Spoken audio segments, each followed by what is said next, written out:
જય શ્રી રામ મિત્રો, ગુજ્જુ ડિજિટલ ચેનલમાં તમારું સ્વાગત છે. રૂપાલમાં ઉપર ખોટા આરોપ લગાડે છે મનસુખભાઈ રાઠોડ. ધર્મનો વિરોધી છે એવું કહ્યું અમિત ડાભીએ. તમારું નામ અમિતભાઈ ડાભી કે? હા હા બોલો. હવે એક કોલ કર્યો તો તમને એટલા માટે હા. કે મારી પાસે કોઈ યુટ્યુબ ચેનલ છે નહીં હમ અને કોઈ પાસે એવો કોઈ વ્યક્તિનો સજ્જન વ્યક્તિનો કોન્ટેક્ટ નથી જે ધર્મપ્રેમી હોય, જેથી કરીને આપણે ત્યાં સુધી વાત ડાયરેક્ટ કરી શકીએ. તો તમે છે ને આ રેકોર્ડિંગ યુટ્યુબમાં સમય મળે તો ચડાવી દેજો. આપણે રૂપલમાં છે કે નહીં, હા વિસાવદરની બાજુમાં રૂપલ ધામ છે, હા ઈ વિશેની એક વાત કરવાની છે રૂપલમાં વિશે, જેની ઉપર અત્યારે એક કલંકિત સાટા ઉડ્યા છે એ ધામ ઉપર. અને આપણે આમ તમે જોવા જાઓ તો આખા સારણ સમાજ ઉપર અને આખા આપણા હિન્દુ ધર્મની દેવી દેવતા ઉપર સમજી લેજો. કોણ છે એવો નરાધમ? નરાધમમાં તો એવું છે, આની અંદર આમાં એવું છે કે નરાધમ તો આપણે તો નો કહીએ પણ કહેવાનો અર્થ નરાધમ જ છે. ધર્મ વિરોધી હોય અને નરાધમ જ કહેવાનું આવે.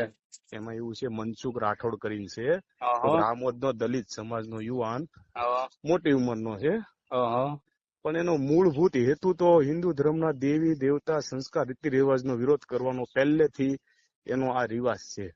પણ આપણે કંઈક ને કંઈક આપણી જનતા ભોળી છે કે જેવી રીતે તમે મારી મદદ કરો એટલે હું હારો, અને ક્યાંક ને ક્યાંક બીકમાં એકબીજાને રાજકારણી છે, મોટા માણસ એને જરૂર છે એટલે કોઈ આને કઈ કહેતું નથી. પછી પ્લસ એ દલિત સમાજનો છે એટલે કઈક ને કઈક માણસ બીવે છે, એટ્રોસિટી ને એવું બધું કે ભાઈ આની હારે કોણ પડે, એને કઈ ધંધો નથી, પણ આપણે તો બધું લઈને બેઠા છીએ, આબરૂ આ છે તે છે, એટલે એની હારે કોઈ પડતું નથી. પછી અત્યારે આજે આખી મેટર છે હું તમને વાત કરું છું. કાલે મેં એને ઓડિયો છે 2.5 કલાકનો, એટલે 2.5 કલાકનો ઓડિયો મેં સાંભળ્યો.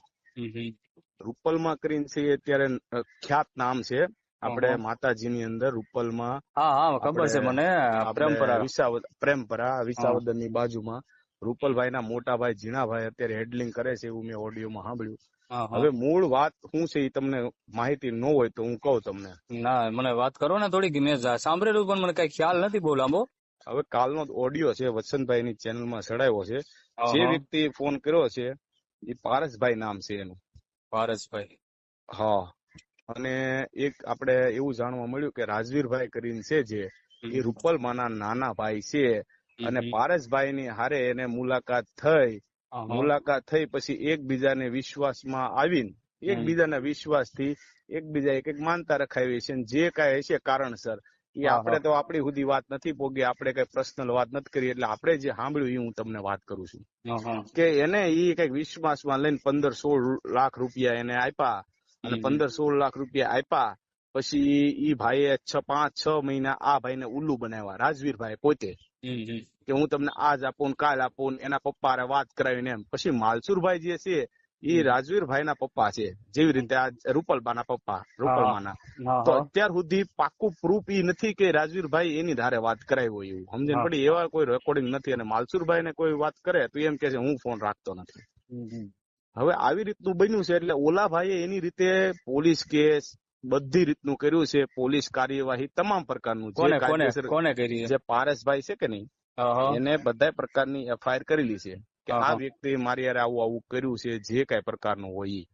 પછી એમાં એલસીબી ની નોંધ થઈ, ઈ ભાઈ બધી પ્રોસેસ કરી છે. મારી વાત સાંભળો, એટલે પોલીસ ખાતું હોય ભાઈ, બંધારણ છે. પછી મનસુખ છે એનો હેતુ તો મેં તમને પહેલા વાત કરીને જેમ હિન્દુ ધર્મ નું આવવું જોવે એટલે એને ગમે એમ કરીને ધૂળ ધાણી કરવાનું.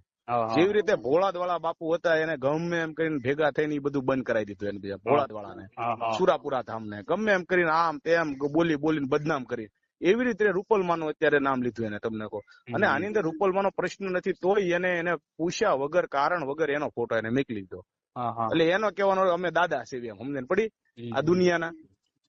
સાચી વાત છે વાત આખી ઈ જ છું ને, અરથ ઈ જ છો ને કે અમે દાદા છીએ. બાકી ઓલા ભાઈ ના 15 લાખ લીધા એ જીવ તમારો બળે ને મારો બળે, એ ખોટી વાત નથી. ઈ ભાઈ જે આપ્યો છે ઈ ભાઈ પ્રશ્ન પોલીસ સ્ટેશન કર્યો, એટલે પોલીસ સ્ટેશને તમે અરજી લખાવો એટલે બધું તમને પૂછે ભાઈ. એટલે એવું ન હોય પોલીસ વાળા રૂપલમાં ન ગયા હોય, ઈ તપાસ કરવા ગયા હોય કાયદેસર. પણ રૂપલમાના ન્યાય ઈ જગ્યાની અંદર આ બધા પારસભાઈ ગયા, પોલીસ ખાતું ગયું હોય, એટલે ઈ ભાઈ સાવચેતી રૂપે એને 7 વર્ષ પહેલા જે ફોટો એને જે છાપામાં છપાયું હતું કે આની હારે અમારે કોઈ લેવા દેવા નથી ભાઈ, બરોબર છે. આ અમિતભાઈ આજે એને કીધું રાજવીરભાઈ રૂપલમાના નાના ભાઈ, એની હારે અમારે કોઈ લેવા દેવા નથી. આની હારે કોઈ પણ વ્યવહાર કરશે એની જવાબદારી એની રહેશે.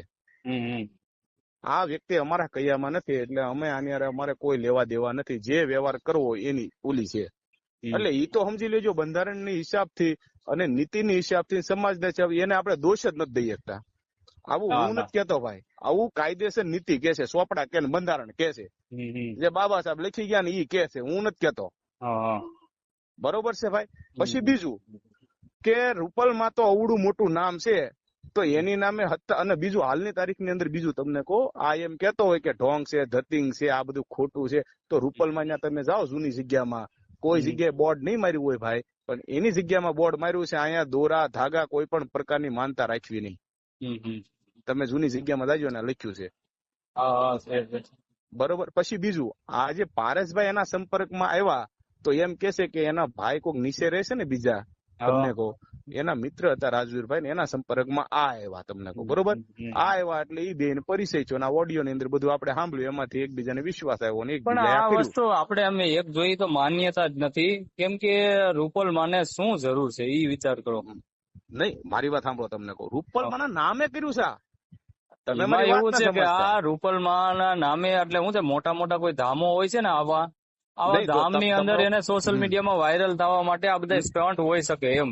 મારી વાત તમે સમજતા નથી. વાત તમે શું આજે તમે કુટુંબની અંદર વડીલ છો, તો તમે કોઈ પણ સંસ્થા હલાવો છો, કોઈ પણ હલાવો છો, બરોબર. તો તમે તમારી એક કોઈ પણ વસ્તુ તમારી પુસ્તક તમારા નામે હું લેવા આવ્યો છું, મારી ફરજમાં આવે કે ભાઈ વાત કરાવો. એટલે આ ભાઈ જે કઈ પૈસા આપ્યા તમને કહું, એને કોઈની પાસે વાત કરી નથી કે કઈ જાણ્યું નથી આ વ્યક્તિ પ્રમાણે. તો પેલા પ્રથમ તો પારેશભાઈ એના જે હેઠે એના જે સંબંધી છે, જેના હસ્તકે આનો પરિચય થયો છે, તો પહેલી અરજી એની ઉપર કરાવાય. તમને કહું, એને એક શંકાના આધારે એને બધાનું નામ લખવું પડે. જેવી રીતે તમારો મોબાઈલ ચોરાણો ભાઈ, તો તમારે એમ કેવું પડે કે આ વ્યક્તિ હતા, પછી એમાં હું બેઠો હોય તો તમારે મારું નામ લખાવવું પડે. એટલે પોલીસની ફરજની અંદર આવે કે આનું પૂછપરછ કરવી શંકાના આધારે, તો એને એના નામ લખાવવા પડે, બરોબર છે. પછી આ બધા એના પાછા રૂપલમાં એને ગયેલા છે, તો રૂપલમાં સુધી વાત નથી પહોંચી, પણ એના ભાઈ વડીલ હોય એને કીધું છે જો ભાઈ અમારે આની કોઈ લેવા દેવા નથી, અમારે જો આ પેપરમાં છાપેલું છે, બરોબર, તમે અમને પૂછીને કોઈ કામ કર્યું નથી, તો અમે જવાબદારી છે ને લેવી. આ તો સ્વાભાવિક છે ને. આજે તમે છો અમિતભાઈ, તમે નામશીલ વ્યક્તિ છો, તો તમારા નામે તમારો છોકરો છે એ લઈ આવ્યો હોય તો બરોબર છે, પણ તમે તમારા છોકરાનું કાયદેસર વકીલ હસ્તકે જે કઈ પેપરમાં તમે છપાઈ દીધું છે ભાઈ, તો તમે ગુનામાં કઈ રીતે લાગે પડે, એમ કઉ છું, ગુનો કઈ રીતે લાગુ પડે એ મને કહો. હાલો, પેલા પ્રથમ તમે બંધારણના હિસાબથી જુઓ તો ન્યાજ તે પેલા પ્રથમ તમે રોંગ થઈ જાઓ, પણ તોય તે હું એમ કઉ છું ક્યાંક ને ક્યાંક એ બધાને દુઃખ તો થતું જ હોય, આ વસ્તુ ખોટી છે એમ. કારણ કે એવા કોઈ હલકી કક્ષાના માણસો નથી, સારણ છે ઈ, તમને કહું. અને રૂપલમાન ઈ બધા છે ને ભાઈ, ખવડાવવા વાળા ખાવા વાળા નથી. આ મનસુખ ની બધી મોટી મોટી વાતો કરે છે કે આ બધા એને ખોટું છે, ઢોંગ છે, એને દાન પેટીમાં ફૂલડા નખાય ને આમ નખાય. તારો બાપ એને કીધું 5 જણાને ખવડાય તો ખરા. અને ત્યાં તમે જાઓ અન્ન ક્ષેત્ર ની અંદર, તમને એમ નથી કેતા 50 રૂપિયા જો તો ખાવાનું મળશે, અને તમે આ નાચના છો એટલે તમને ખાવાનું નહીં મળે. બધી નાચને ત્યાં ખાવાનું મળે છે ભાઈ. હવે રોજ 100 માણા ખાલી સવાર સાંજ ખાતું હોય ને ભાઈ, તો 200 જણા થાય, એક થાળીના તમે 50 રૂપિયા ગણો તો કેટલો રૂપિયો થાય? 10,000 રૂપિયા રોજના થાય. 10,000 રૂપિયા મહિને 3 લાખ રૂપિયા થાય. હવે આવક હોય કે ન હોય, હાલો તમે આપો કે ન આપો, એ તો 3 લાખ એને કાઢવાના ને. પછી એની વ્યવસ્થા કરવાની ભાઈ બધી. તો કહેવાનો મારો મૂળ હેતુ છે, રાજવીરભાઈ ગુનેગાર છે હું માનું, ચાલો, પણ હું તમને ગુનેગાર કે રૂપલમાને ગુનેગાર હું ન કહી શકું. પણ મનસુખે એને દર્શાવ્યા છે, એ મનસુખ ની પેટ મેલાય છે, તમને કહો, અને પાક્કો પેટ મેલો માણસ છે, અને બુદ્ધિશાળી નો દીકરો છે, તમને કહો. એની હારે તમને પછી બીજું તમને કહું, જોજો એ બધા રહે એટલે વખાણ બધા ના કરે, પણ આપણને ખબર નથી કે આના પેટમાં શું છે. સમજણ પડી વાત આખી તમને? આ જો હું પ્રશ્ન ચોખ્ખું કઉ છું કે રાજવીરભાઈ ઉપર કાયદેસર પોલીસ ઇન્કવાયરી કરવી જોઈએ, અને પારેશભાઈ ની રીતે જે ફ્રોડ કર્યું છે અને એને સજા મળવી જોઈએ, એનો હું કાયદેસર એનો હું સાક્ષી છું, તમને કહું, એવું હું ચોખ્ખું કઉ છું. પણ ઝીણાભાઈ એના મોટા ભાઈ છે, રૂપલમાં છે, તમને કહું, એને આપણે એને આમાં જોડી જ ન એકવી. કારણ કે આમાં કઈ છે જ નહીં તમને કહો ભાઈ, કે ખોટી વાત છે? ના ના, એ વાત તમારી તો- બરોબર છે. એટલે મારો હેતુ એટલે આ વિડીયો અત્યારે તમને કોલ કરવાનું કારણ કે તમે આ ઓડિયો ચડાવો અને મારો નંબર લખો, જેથી કરીને રૂપલમાના ધામમાં કોઈ એના ભાઈ છે અથવા કોઈ એનો સંબંધિત વ્યક્તિ હોય ને ભાઈ, મારે રાજવીરની કોઈ જરૂર નથી ભાઈ, હા, મારે એનો કોઈ કોન્ટેક્ટ ની જરૂર નથી. હમ. અને ઈ તો ગુનેગાર જ છે, કાયદેસર ઓલા ભાઈના પૈસા લીધા રૂપલમાના નામે, બરોબર છે? રૂપલમાને કોઈ ખબર નથી તમને કહો, હા, હા, અને એને સાપામાં સપાઈ દીધું છે, એટલે ઈ નિર્દોષ છે એની જગ્યાએ, હા, રૂપલમાની, બરોબર છે? તો આ રાજવીર આરે ઈ જે કરે એની હારે આપણો પ્રશ્ન જ નથી તમને કહો. બરોબર છે. પૈસા એને આપ્યા છે, તમને ને મને પૂછીને નથી આપ્યા. એની રીતે પર્સનલ એનું બધું છે, અને પોલીસ કેસ ને બધું કર્યું છે.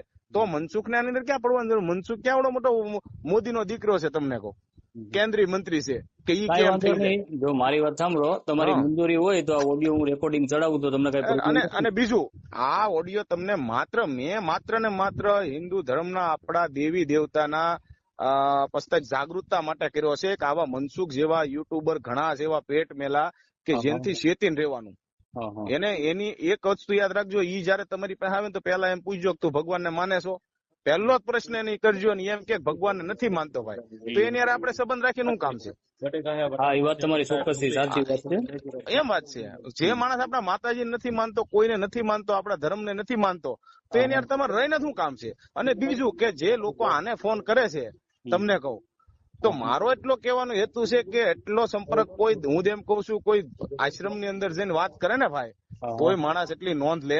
પસ્તાય સમજી લ્યો કે સારણ સમાજના ઘણા એવા સ્થળ છે તમને કહું કે આ વ્યક્તિની વાત કરે. પહેલા પ્રથમ તો ભાઈ એક વાત કરું તમને, હવે ઓલો વ્યક્તિનું છાપામાં છપાઈ દીધું છે, હવે એની કોણ માથે લે ઈ મને કહો. ના ના, ચોક્કસથી કોઈ સારણ સમાજની જો બદનામી આવી રીતે આવા લોકો કરતા હોય, બરોબર છે, અરે તો સારણ એની સમાજની વાહે તમે જો જાગૃતિ માટે, બરોબર આમાં છે, એક જાગૃત એક કરવા માટે. ખાલી એક રીતે ખાલી બદનામી નથી હો, તમને કહો આ લાંબી અસર છે.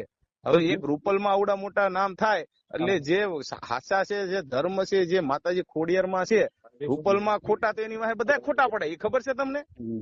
સાચી વાત ખાલી છે રૂપલમાં તમારી. ખોટા નથી પડતા આ પ્રશ્નથી. એટલે આ પ્રશ્ન એવો છે કે મનસુખ ઉપર હું એમ કઉ છું રૂપલમાંની ઇન્કવાયરી કરે, અને તે અમારું ભાઈ કારણસર જાણ્યા જોયા વગર અમારો ફોટો અને મારું નામ કેમ લીધું, એની ઉપર કાયદેસર મનસુખ પર એક્શન થવી જોઈએ. આજ નહીં કરે ને તો આવા હજારો પ્રશ્ન બધા ઉપર થાય ભવિષ્યમાં ગુજરાતની અંદર.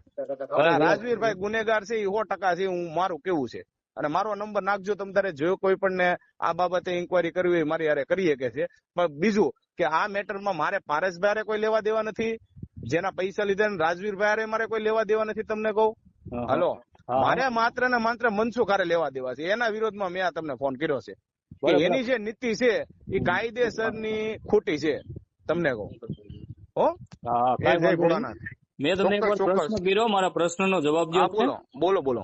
કે આ ઓડિયો હું તમારો ચડાવું છું, તમારી પૂરેપૂરી સહમતિ છે ને, મંજૂરી છે? અરે 100% તમે તારે ચડાવજો. કાંઈ વાંધો નહીં, તમારો એક ફોટો નાખજો, મને વોટ્સઅપ કરજો, હા. બરોબર છે?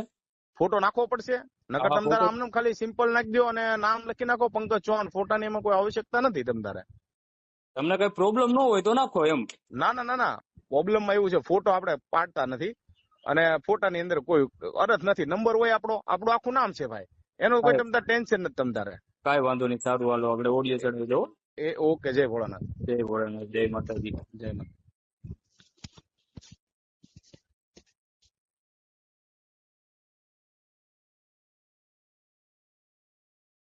વિશે તમારું શું કહેવું છે? કોમેન્ટ બોક્સમાં જરૂરથી જણાવજો.